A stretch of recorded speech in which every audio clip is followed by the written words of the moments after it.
Oh, hi there. Cello. Hey now. Hola. And ba weep grana weep ninny bong. However you want to say it. Welcome to that Kev1 show.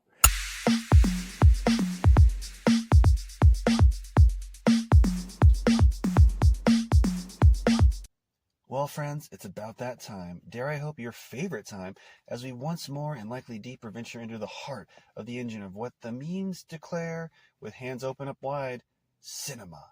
With today's guest, he's chill, fun, easy breezy like a cover girl, and the star of the new to the big screen this week, and to your eyes and attention, it's actor Matt Zak. Welcome to the show. Thank you for having me, Kevin. Of course, man, of course. Oh, man. The whole internet and a lot of the world, especially the wrestling world and a lot of pop culture, the ethos and all this, is very excited for your movie, Raging Midlife. Man, it's kind of everywhere. Yeah, and as it should be. It's fantastic. We're very proud of it. Like you said, it's got a lot of wrestling in it, and we touch bases on parts of nostalgia from the 80s, and there's a character in there that is very similar to Macho Man. Yeah, for a second I almost thought it was him, or clips from him or something like that. Since he's passed and everything. But I was like, okay, what is this footage from? No, the guy has it dead on, man. Yeah, that's a professional Macho Man impersonator that we hired. Granted, we can't call him Macho Man for film, but so he's Raging Abe. Raging Abe. Very cool. Like the action figures for him, like in the trailer that I saw, are they actually like kind of mock up Macho Man with like a Abe Lincoln hat on it, or were they specially made, or? Yeah, that's funny you mentioned that. So the commercials you see throughout the film, there's kind of little breaks here and there where we splash in some nostalgia with the commercials. Oh, yeah. They are very similar to the Hasbro commercials. Hasbro's famous for G.I. Joe and WWF figures.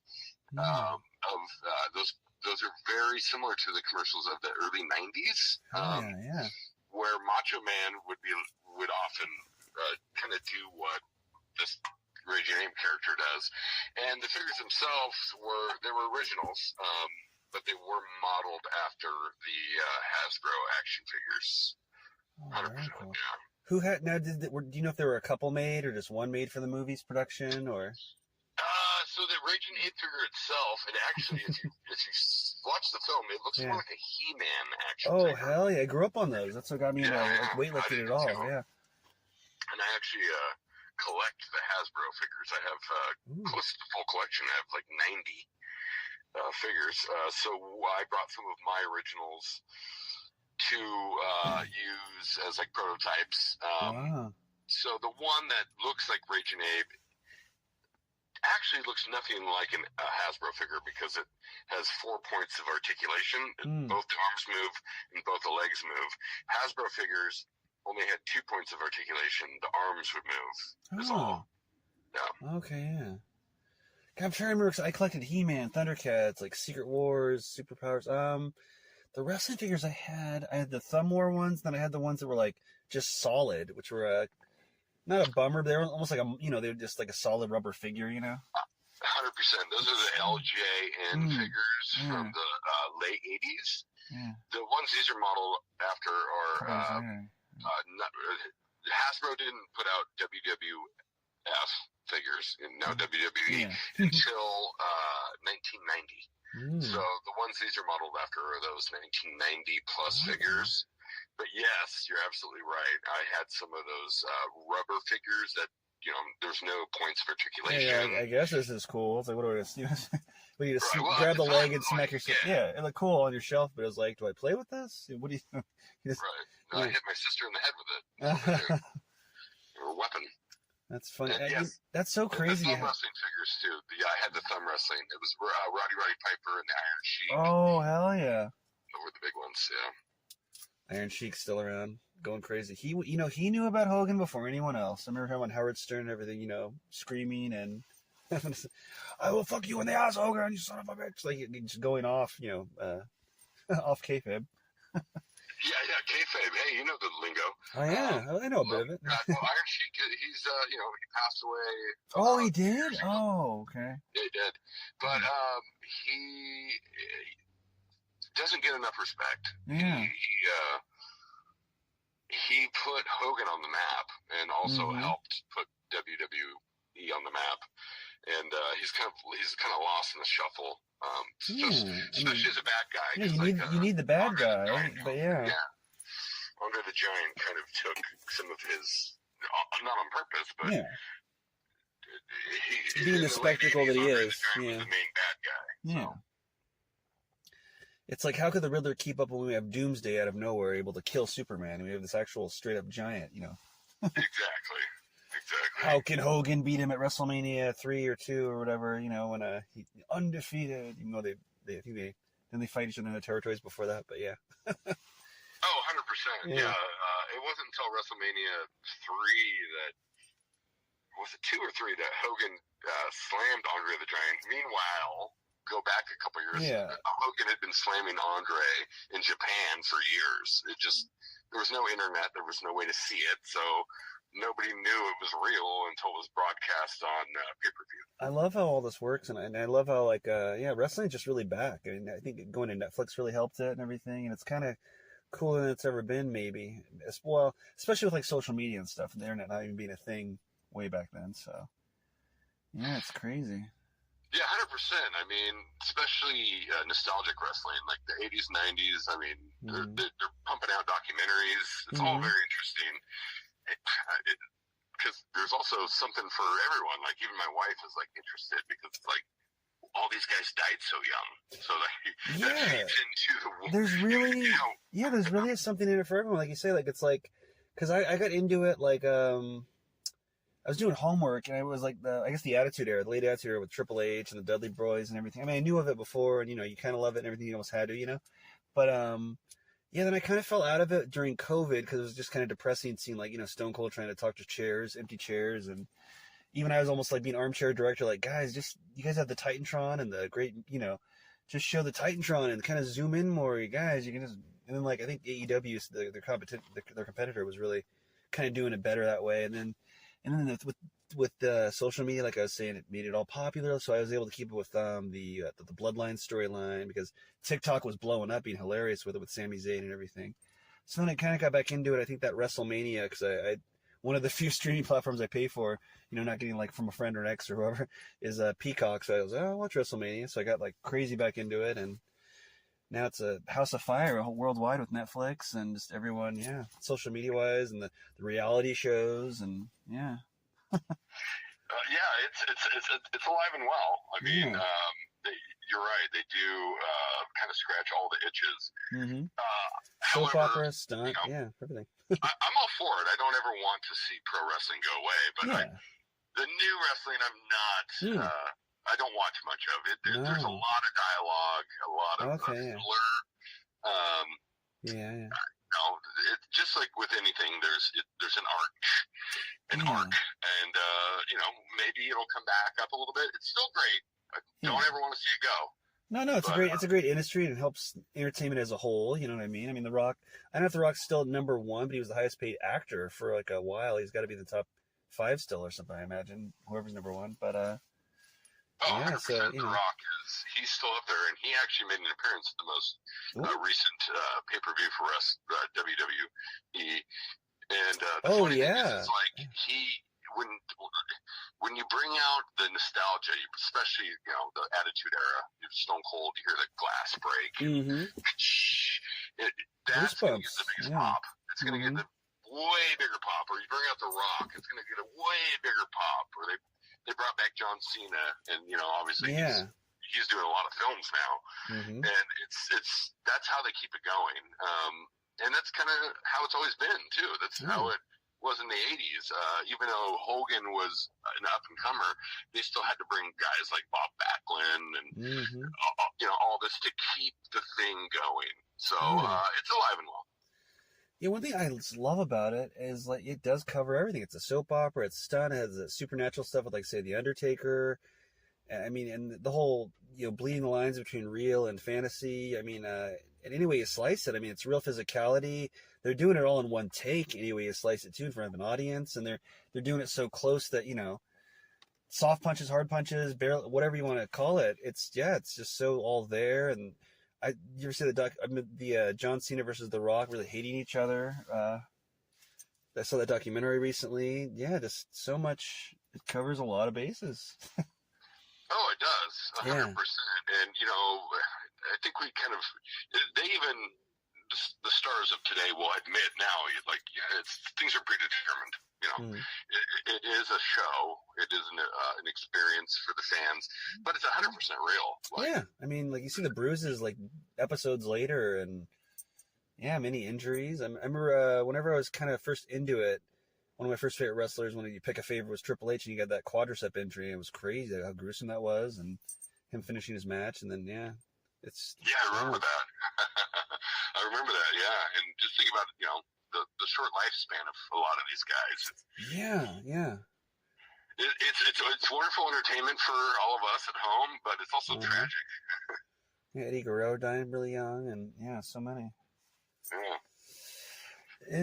Speaking of synergy and the crossover, acting and the whole thing, the whole thespianism of it, like Edge injuring himself and having to retire, then acting as Adam Copeland in Hollywood, like on shows like Haven and such, and yeah.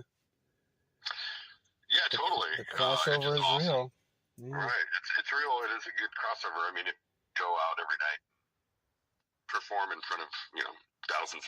You could probably do something on TV too. And in this film, Raging Midlife, I did quite a bit of. I got to learn how to wrestle a bit. I got my butt kicked a lot, and so I really, you know, growing up a huge wrestling fan, wrestling in the front yard.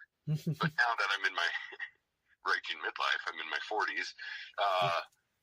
Doing the film and actually getting like suplexed, like it hurts. Oh wow, that's so awesome. It hurts. So like now, so you're in your early 40s. Are you fit and everything? Do you have any injuries? So you went into this preparing for it with a pretty physically able and all that, or you know, like a bad back? No, I mean, like if you see the film, my character Mark Winter, I'm no spring chicken. I'm overweight and funny. I'm like kind of like a Chris Farley type character in the film. You know, I play the comedic relief. I got a lot of physical gags. Like I get hurt a lot in the film, but that's what I was always intended to do.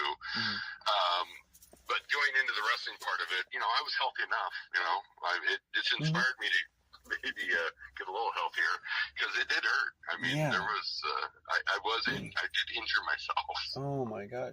We had a pro wrestler, a legendary lifeguard. He was on. He was from the Ultimate Warrior stable. If you're not familiar, and he was talking about, oh my God, just the amount of workouts he had to do. He has to stay up on it every night, not just for the physicality, but just to look the part and this flexibility and such. Did you hit the gym really hard? Were you just constantly stretching? Did you have to go to like a kind of mini wrestling school, so to speak, to do the rolls and the bumps, or was it just stunts for the? I hit the gym zero. Zero. Just for the comedic relief of it, so to speak, or yeah. I should have hit the gym. That would have helped. I should have stretched. But yes, I did get training with some local professional wrestlers in Portland. Some great guys. Thank God there's still a semi-pro wrestling scene in Portland. Oh, like actual, is the one that Roddy Piper was from initially, or a different one? He was part of it, yeah. Oh, wow. Actually, a lot of great wrestlers came through Portland. You know, back in the day, you know, everybody had a district. You know, there was like little territories that you didn't cross, right? Yeah, territories, and Portland wrestling was a really big territory for the West Coast, and it was even bigger than Washington State. It was bigger than Seattle. Portland wrestling was. If you were part of Portland wrestling, that even jumped up into the north a little bit. And it was kind of what's really funny is we shot some scenes in the Milwaukee Elks off of McLaughlin, you know, just outside of Portland. Okay. And just up the road from the Milwaukee Elks was the Bomber. It was this restaurant that had a old B-52 Bomber. It was a gas station restaurant. Yeah, I've driven by that before. Yeah. Yeah, the restaurant's still there. The Bomber's gone, the actual plane, but there's a row of little apartments now, but they used to be just little hotels, and that was a haven for Portland wrestlers coming from out of town. So yeah, just up the road from parts where we filmed was a spot where pro wrestlers, Rowdy Piper and those types would, because back in the early 80s there was no money, they didn't have any money, so you know, they were kind of living out of their car. Very much a carnival kind of lifestyle in a way. They're rock stars in front of everybody. They're like gods, and of course they're so buff and hulks, you know. But yeah, then they're like almost living out of their cars, and you know, it's wild. Yeah, yeah. The money didn't really come until Hogan in WrestleMania. Vince McMahon putting WrestleMania on pay-per-view hit. Wow. There was really no money in it. Huh. I still don't know. I know not long ago they were just independent contractors, even if they were like big names and everything. I mean, it'd be like where they wouldn't likely get fired because they're bringing in the meal ticket for the promotion. But that's just so incredible how it works. You know, it's Well, you're a working man always, I guess. You know what I mean? No matter what. Yeah, 100%. Until you're the fat cat, but then you corrupted. You lived long enough to become the villain. I don't know. You know. Well, yeah. I kind of think of it as like the NFL. Like you're a running back, you only have so many years. So you got to try to make as much money as you can because you're going to be retiring at a young age. You know? I mean, speaking of that, I mean, you're a workhorse West Coast actor, you know? I mean, a lot of your fans likely have seen you in Neon Blue, Neil Stryker and the Tyrant of Time, or further back as Nigel in Evil Cult.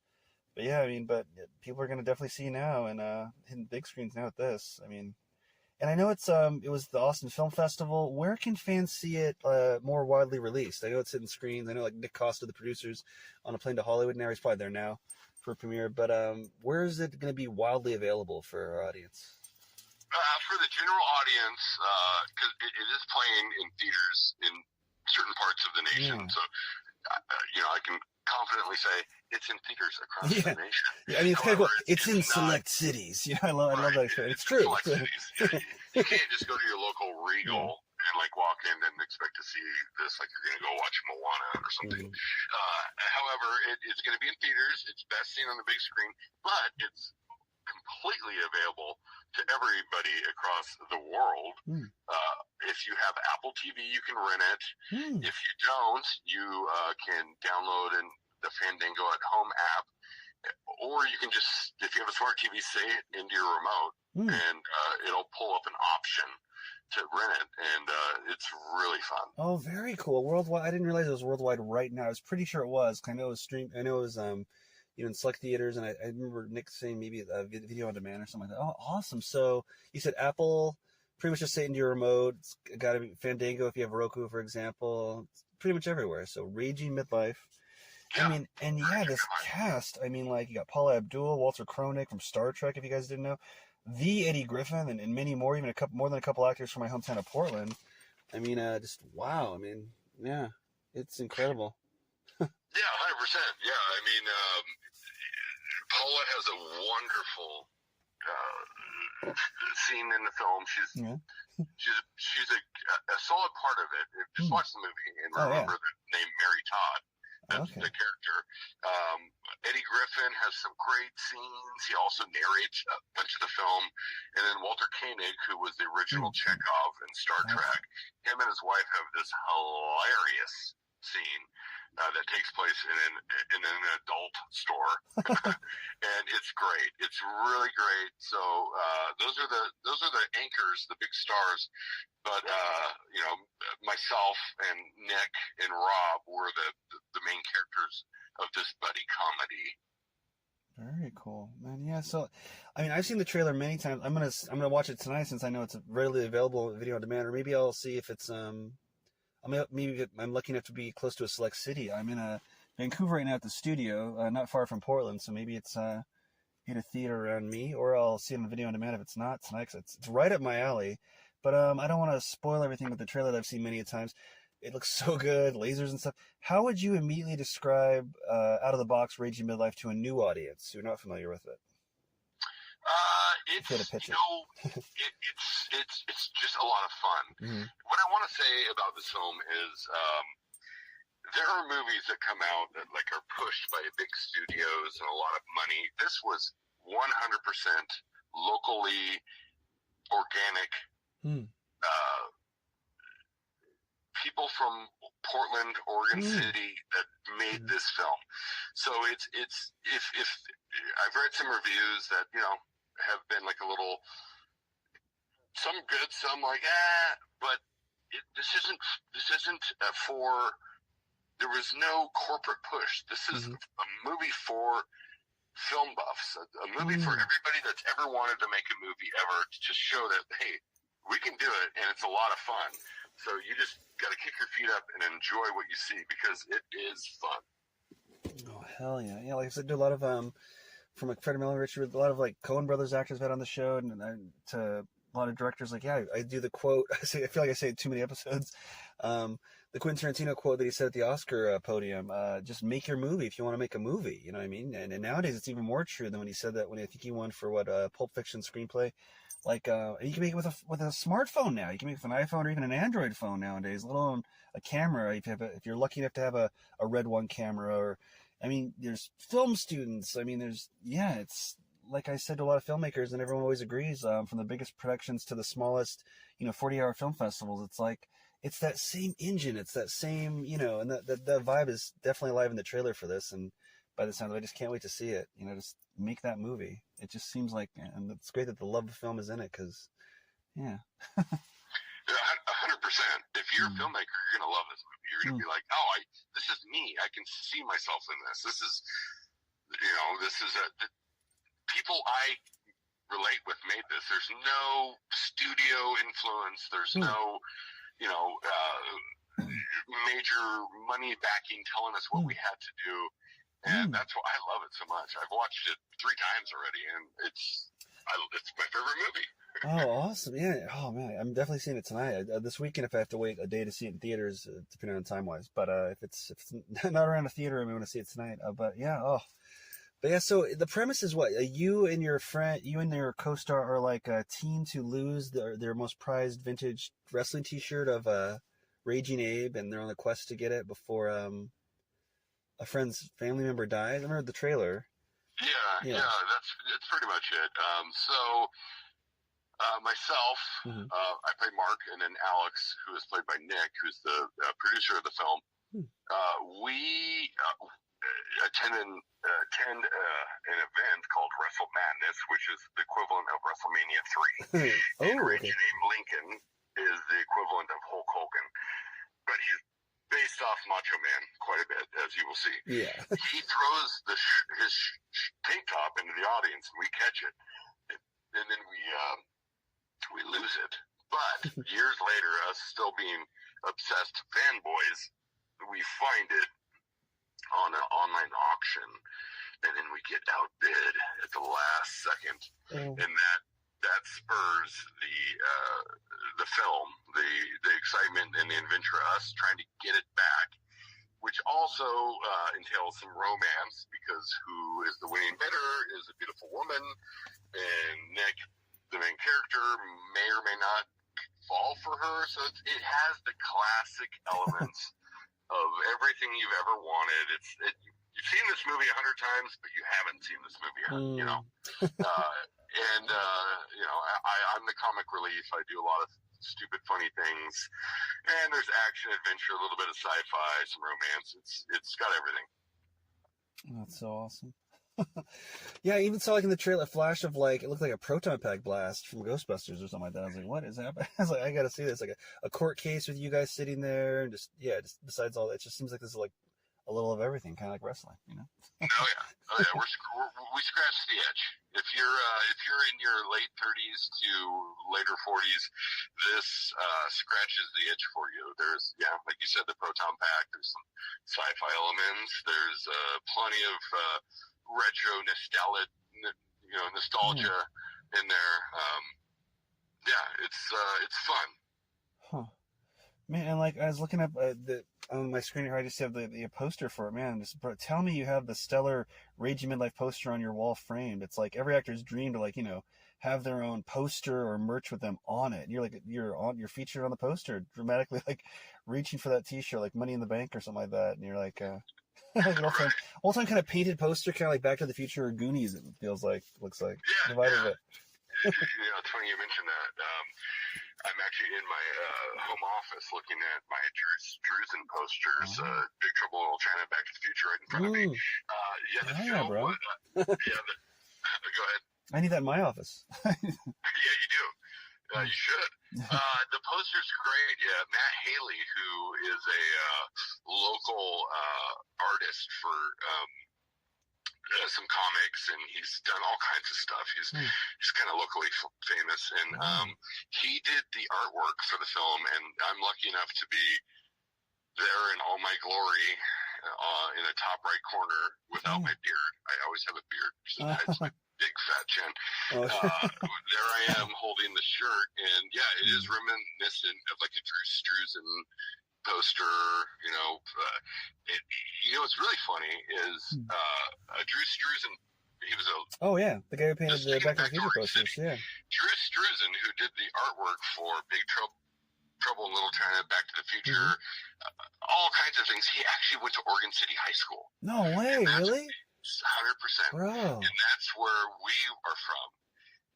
He didn't live there long. He moved to LA, I believe, soon after. But and the original thing before we decided upon wrestling that the shirt was going to be, it was actually going to be the shirt that Kurt Russell wore in Big Trouble in Little China. Like it was going to be the actual shirt, like called it. And, oh wow, yeah. Yeah. When we first wrote the script 20 years ago. Now, did you decide?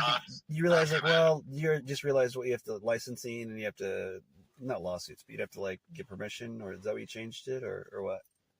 Well, that was Nick and Rob decided on that, and it was for the better. It worked out good because it was a little niche, a shirt that Kurt Russell wore in Big Trouble in Little China, and especially now, 20 years later, 40 years from that film. Isn't it scary? It's so scary, isn't it? How the years go by, and you're like, no. Oh my god. You're telling me, buddy. Yeah, man, it's just wild. And like with technology, just always a distraction. Everyone's in their own bubble, and everyone's like a narcissist to some extent because my Google is different than your Google. It's like our whole world revolves around it. I can't tell you the amount of times I've looked on like Temu and Amazon Prime for like I need a wrestling shows on my brain. Gym tank top, and I go to look for the Big Trouble Little China tank top, and I go to Google it, but you get distracted by Instagram, by a Facebook alert, by even just alerts in the app you're looking at yourself, or in Temu or Amazon, and then you forget to look it up. And I'm like, oh my god, I meant to look up the Big Trouble Little China tank top, like countless times to get, yeah. Totally. I totally want that. Luckily, our phones listen to us, so they'll remind us. Oh my god, don't get me started on that. You know what I mean? It's like, son of a bitch must pay. Yeah, that's right. You fall into the trap of like constant references with Big Trouble in Little China and all those movies, or no? I do. Yeah. Luckily, I have a small work group that we're all over 40, so people often get it. Yeah. It's funny you bring that up. Something I've said since I was a child is when somebody leaves, I often say, "Bring me back something French," and that is a line from Home Alone. If you remember, it was like the neighbor kid that wasn't supposed to be in the van. He was kind of counted as Kevin, like when they're counting like 1, 2, 11, and as he's like leaving the van and they're leaving for the airport, he says, "Bring me back something French." So anytime anybody ever leaves, they always say, "Bring me back something French," and every once in a while people get it. Every time I put my shoes on, I go, "Power laces." All right. I'm sure you know what that's from. Yeah, a little bit of Back to the Future. Especially if I can slide them all, they're still tied, so yeah, they're kind of power laces. Right. Well, that's the beauty of us being who we are and the age we're at. Like, we're raising, kids, and coaching sports, and but at the same time, we also were the product of the 80s and 90s, which was, in my opinion, the golden age of a lot of this. I mean, I love the internet. The internet's been great, but everything was a little better before. Everything's getting remade now. Like, we had the first Ninja Turtles. Now there's Ninja Turtles. There's a girl turtle. There's a fourth, fifth Ninja Turtle, and everyone's like, oh, and we had it all originally, So. Yeah, we had it all. I'm afraid the new Masters of the Universe movie might. I don't know. I won't let it ruin my childhood. People always use that expression, but it's like it's finally getting made. I know, and I'm like, I don't know. Oh yeah, new Master. Yes. Hopefully it's good. I don't know. No, they're probably going to do the same damn thing they typically do, is make it set on Earth. Oh yeah. Oh, I got bad news. If you didn't know it, yeah, they do. I was like, I don't even want to look at the images because some of the images they show it's He-Man or Adam, whatever, with his but he's wearing like a pink button-up shirt open, and he's like, I think he's being arrested like Superman and like Thor in the first Thor, and stuff. I'm like, oh my, so he's on Earth, yeah. Somehow he's on Earth, and it's a misunderstanding, and it's like, have the first one on Eternity. We already had the original one, which is kind of a guilty pleasure to me, really, but the Dolph Lundgren one. But it's like, that one made sense. He almost had to come to Earth because I don't know budget and. What was it, 87 maybe, perhaps? I don't know. But yeah, it was the end of God. What was that film company? Canon. Yeah.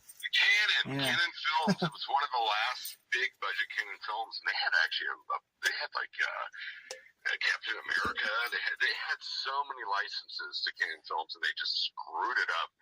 But yes, being set on Earth it's just a cop out. It's an easy way to not have to build sets and do this and that and appease everyone. I mean, at least with cheap Canon, back in the day, really B movie budget studio at the time for them, it made sense, and it started in Eternity even, you know what I mean? And then they came to Earth with what I hope I'm calling it the right MacGuffin, the Cosmic Key. That's what it did, at least. Yeah. But well, yeah, at the time in the 80s, it was reasonable to do that for financial reasons. But nowadays, even in our film, with no budget at all, we do some really great technical effects. Like, it doesn't have to be set on Earth anymore. Come on, He-Man, give us what we want. I mean, hell, you could have green screens, and you get the right Comic-Con people with their technical ingenuity, and they'll probably make a better film. Probably, who knows? Maybe it'll be good. But geez, I mean, I'm a huge fanboy, and it's like they haven't, from maybe this new He-Man to even Star Wars, like, you're not giving me what we want. In my opinion, it's like you have things are making a film is much cheaper now, and you can do a lot of it through computer effects. Like, give us what we want. People are going to come regardless. Yeah, people are going to come regardless, and people will be more forgiving if it's what they want. So say it's, with the effects and CGI, blah, blah, blah, but it's all on Eternia. It's all well made. Oh my God, there's Panther and Clawful and all the ones you're looking for, Right. And but they're there, and they look, close to it, the double moon and starlit sky in the background as He-Man wields his sword. But which brings us back to this movie. We're giving the audience what they want. Hell yeah! If this is what you're into, you're going to enjoy this film. This is our heart bleeding out onto the screen. So. Now, speaking of the heart bleeding out on the screen and all being, local made and everything, so Nick and who was the other producer? It's straight up all owned by them, no big production company, you said? It was all made? Nothing. Wow. No, it's 100% done by Rob, Taylor, Nick Costa. We did get some backers through Kickstarter. But there was no influence from a production company. This was an independent film. A huge risk for especially the people that invested the most money. So we did this, and it was over COVID, and we had to shut down at times because COVID just started. You can't wrestle, you can't do this. So we had to shoot it in phases, and now that it's all done, we have a backer, I believe level 33 is a production company that picked up the film. But yes, no, it was, there was any decision based was a local Portland, Oregon City based decision. Yeah, I didn't realize it was so much involvement from my hometown. Wow. I knew a lot of people were involved. Oh, wow, it's so cool. Huh. Yeah, that's one of the reasons that the movie's so great is because, some people might see the movie, especially like if you're from out of state or you're in the movie business and be like, well, they might have some harsh judgments or, maybe review it a certain way, but like, they don't understand. They don't understand who made the film. We didn't have $10 million to make the film. We didn't have any money. There was no money. We made the film as we went along. So the fact that it looks so great and we're so proud of it is, you almost just say like, screw off to anybody who has anything bad to say about it because it ain't for them.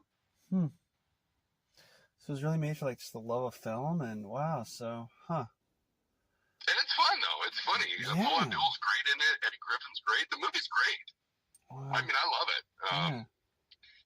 It's just, we just, want people to know, like, that this is a labor of love. Now, some of these big stars that are not from Portland, like Eddie Griffith and Paula Abdul, like, do you know if Nick and Rob reached out to them first, or were those parts written for them, or? So, so Walter Koenig, he's a wonderful human being. He was the original Chekhov in Star Trek. He was in our last film, and he became friends with Nick Costa and Rob Taylor, who are the producer and the director of the film. And of course, we're going to have him back. So he was going to be in the film regardless, and he's in there with his late wife Judy, who just recently passed away. And the scene is hilarious. As far as Paula and Eddie, we knew we wanted to do something bigger. We knew the film was going to be a little bigger, and if we wanted to get a broader scope, we had to bring in some people. Paula Abdul, once we got her, that's a no-brainer. I mean, she's still a hot ticket, very relevant.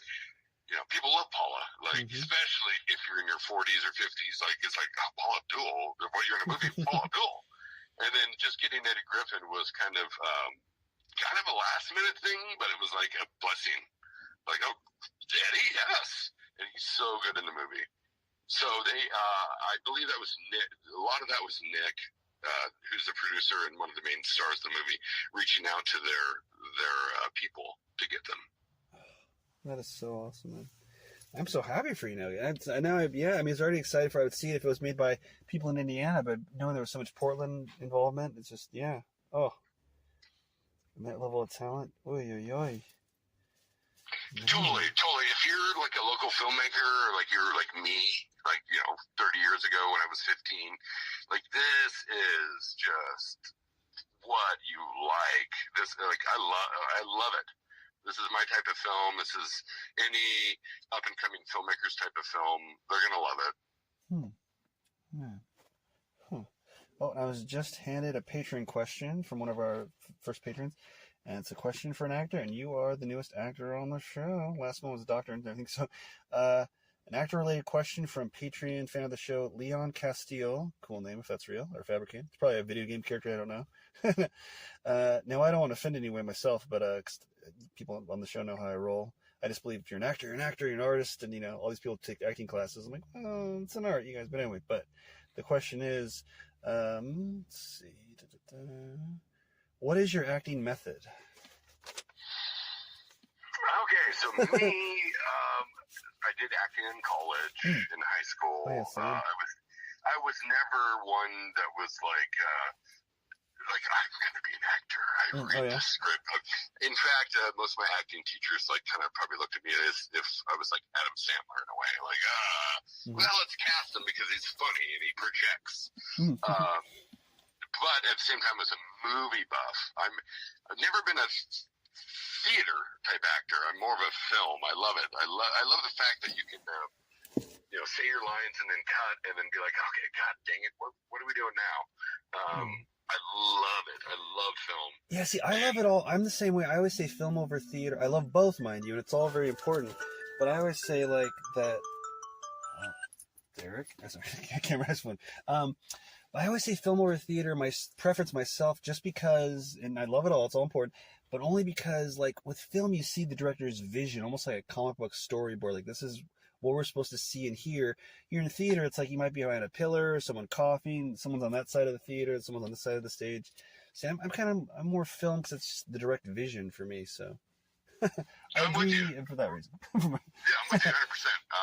They're both wonderful art, expressions, but I am film over theater as well. It's you build upon. It's a build upon, which within theater you build before you go to opening day, and then once it's opening, you might be able to stray a little bit, change your line a little bit here and there, but there's no cut. There's no like, wait a minute, let's do this different. So, yeah, I'm definitely a film person. Yeah. So thanks, Leon Castile, for that. So do you have an acting method? I don't know if he was asking for that, or if that's what he meant. But yes. How do you get ready? Are you in your head with the character for weeks in advance?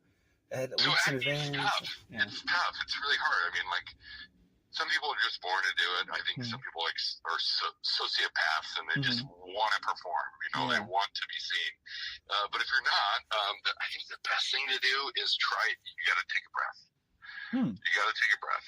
Most people who aren't born actors or who are a little hesitant to do so, or they're put on stage, they rush. It's a rush. You rush the lines. You got to slow down. You got to slow down. You got to take the breath. You got to take the breath. And that is, obviously there's a lot more to it. It's reps. It's, it's doing it over and over again. But if you're new to it, the best thing to do is stop, wait, slow down, red light, yellow light, you're going too quick. Take your time. Okay, good. It sounds like you're like a modern Miyagi with that, everything breathe. Yeah, you gotta breathe. Yeah, because in real life, we're not just walking around going, hey, how you doing? What are you doing? What are you up to, buddy?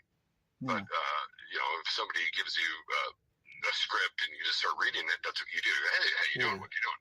No, slow down. Now, speaking of reading scripts, do you ever kind of change the lines ever so much? I sometimes find myself, changing a there to the, or whatever, whatever kind of feels to kind of make it my own sometimes, especially if the director allows it. Do you ever tweak the lines a little, or do you improv much? 100%. Depending, I don't do a whole lot of film or, acting. I do some, obviously. I'm in this movie. But, so I can't speak to everyone, but with the people I've worked with, especially Rob Taylor being a director and Nick being a producer, if it's like a comedy, you want that element of you got to play with it. You got to play with it because now if I'm doing The Godfather or something somebody's very Coppola. Exactly. Mr. Coppola. You stick to the script. That's one thing, but if you want comedy to work, you gotta let the people you hire to play the part to do what they do. Yeah. Why'd you cast that person? Yeah. No, straight up. Exactly. Yeah. Huh. Yeah. What's the most improv-y thing you've ever done on set, would you say? Or the furthest you've gone out? Oh, God. In this film, I do all kinds of stuff. Without spoilers? Okay. Yeah. There is, even in the trailer, there is plenty of things that I do that weren't written. So, you watch the trailer, and I kind of do this, thing where I'm, shooting a machine gun in the air with my mouth. Going, that was completely, that was me. And if you watch the film, there's, I don't know, probably 15% of what I do was not written. I feel you, yeah. Which is great, for a performer. So, that's, I do tons of, and we were allowed to, so it worked really well. Oh, that's very cool. Yeah, it's like however you get to the magic, it's a gift. So yeah. Well, that's the thing. Honestly, the thing is, you want to get the film out, you want to get the art out. How are we going to do this? So I'm going to bring in this actor or this person, and what's really great is if you all work well together. Nobody's like stepping on each other or saying like that doesn't work. No, it all worked really well together, and we were allowed to kind of do our own things. And the movie kind of, if we had a plan, but the final product is never exactly as the plan was devised. It was a product of all of us creating something. That's so cool. Which is beautiful. Which is what makes it so fun. Huh. With all that ingenuity and improv, the stars, and everything aligning as well, stars. What were some of the most memorable moments? Was there a special memorable moment on set that you'll always go back to, like as a save point for the movie in a way when you're remembering that movie, the making of it, rather? I mean, obviously, like not doing acting as my full-time job and doing acting all the time. It was great to meet some of the stars, but what I'm going to remember the most is like learning how to wrestle. Like my character gets beat up a lot in the movie by wrestlers, but in the final exciting sequence, I actually beat up a lot of people. So I had to learn these moves. And being a big wrestling fan from a young age, it was a pleasure to work with some local pro wrestlers. So I'm never going to forget what they taught me and the bumps and bruises we went through to accomplish this. Did you have any old like wrestling themes in your head when you were learning the moves or doing the moves and stuff? Themes, not really, but like,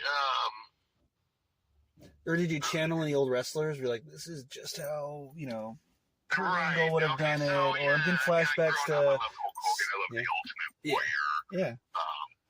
But I think if anything, like maybe some of the stuff I did was more Roddy Piper. Oh, cool! Yeah. Yeah, definitely. Like I think it was if I had to like tap into a wrestler, what my character did was Roddy Piper. Okay. Very cool. Huh. Yeah. Man. And so, with the spirit of the film, is there any especially in you being a kind of a cool geeky fan, as you said, is there any merchandise in your own personal life that would be the equivalent of that vintage wrestling T-shirt that you'd be after, like a Lino figure or something, or an old specific action figure or some sort of merchandise from the 80s? What would that be for you? Maybe we already answered it. Maybe it's that shirt from Big Trouble in Little China. I don't know, but is there one that you think you'd go to the ends of the earth for? To the ends of the earth. It's funny you mention that. I'm in my quote unquote man cave right now. I'm looking at Empire Strikes Back poster, Big Trouble in Little China, Back to the Future. I'm looking at a bunch of G.I. Joe's on-card action figures, Star Wars. Like I collect. So it's funny. Yes, I'm always after something. I'm a collector, especially of early to mid-late 80s, early 90s retro things. So I have a lot of it already. Like, equivalent of like an office strewn with pictures of your kids. Mine are strewn with 80s things. But what would I be after? So okay, going back to the Hasbro wrestling figures, I have almost all of them. I have close to 100, and there was, I think, about 110 made. So I'm about 10 away from having the entire collection from 1990 to 1994. Oh my gosh! That would be my shirt, I guess. Oh my lord! Did you ever remember losing anything as a kid, like having almost like a crisis or an emergency, like a mini raging young life, looking for your old Captain Power figure or anything? Or, yeah. No, I didn't. Thinking about it, but I could see how that would, especially having kids. I have two young children. I guess I would equate it to something like, I lost them in a supermarket or something. Oh yeah. I think that's kind of how the characters of this film see the shirt. Is like they lost their child. Yeah. Huh. Yeah, and I urge everyone to see the trailer on YouTube. I saw it there a couple times for sure. Oh, man. I cannot wait. And so you've seen it a couple times, you said? Yeah. We saw the movie premiered Thursday night at Cinema 21 in Portland. It's playing cool. tonight as well. It played last night, and then it premieres in LA tomorrow. And so cool. I am probably going to be going to that. Very cool.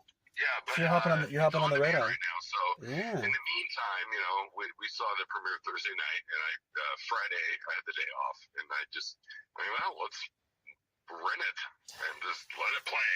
So we did that. Because before the premiere, I never really saw the film. I saw little bits. Dailies, Video Village, or something, or right. It's on video on demand. Yeah. So. Yeah, it was really nice to. I've watched it a couple times now, so it's just kind of in the background, and I love it. Yeah. Well, not to take it apart before I've seen it, but is there a soundtrack to it? Is there a good soundtrack? I imagine the music's got to be great in it too. Oh my God, the music. Yeah. I can't. Oh wow. I can't name anybody. I wish I could. Yeah, no problem. A lot of independent artists or something, or is it? Cool. Whoever did the music for the film is amazing and pulls the whole thing together. I mean, God bless them. I wish I could say their name. I just don't remember it. Well, people are going to hear it and love it, and then remember you saying, "Oh my God!" So yeah, no, it's definitely. So good. Yeah, there's some original music in the film that my kids are humming. Really? Okay. Awesome. Yeah. Wow. Oh, this is exciting. Do you guys have anything else lined up with such success? I know Nick was telling me that screens were selling out. They had to add showings and stuff. So, I mean, the more showings, the better. And the more excitement we generate about this and the buzz, the more possibility we get to do another thing. Because I mean, between me, Nick, Rob, a couple other people, we have plenty of passion and ideas, so there's no lack of potential. Very cool. Huh.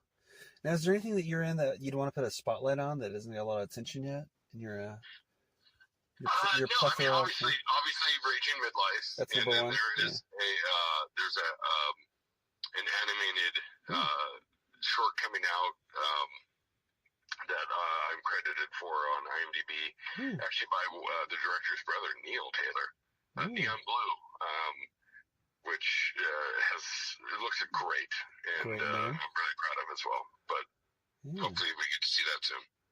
Very cool. Well, now we've taken enough of your time today. Thanks so much for pulling the curtain back on your cinematic life.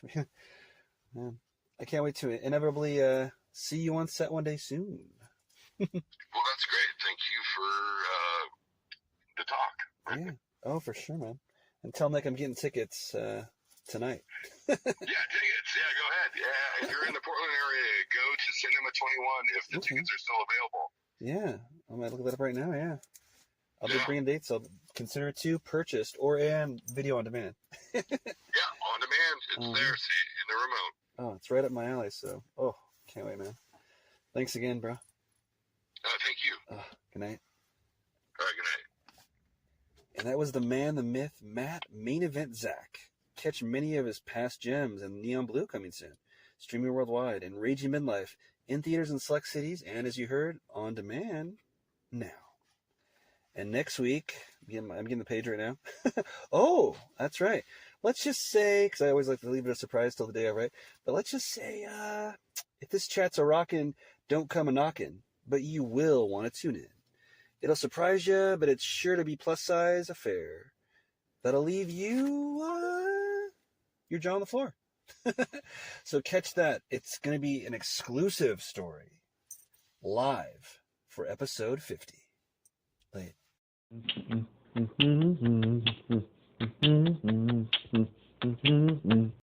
This portion of the Kev One Show is brought to you by Coco Burry, the action and chic athletic wear for lounging, stretching, and going to the next level for yourself.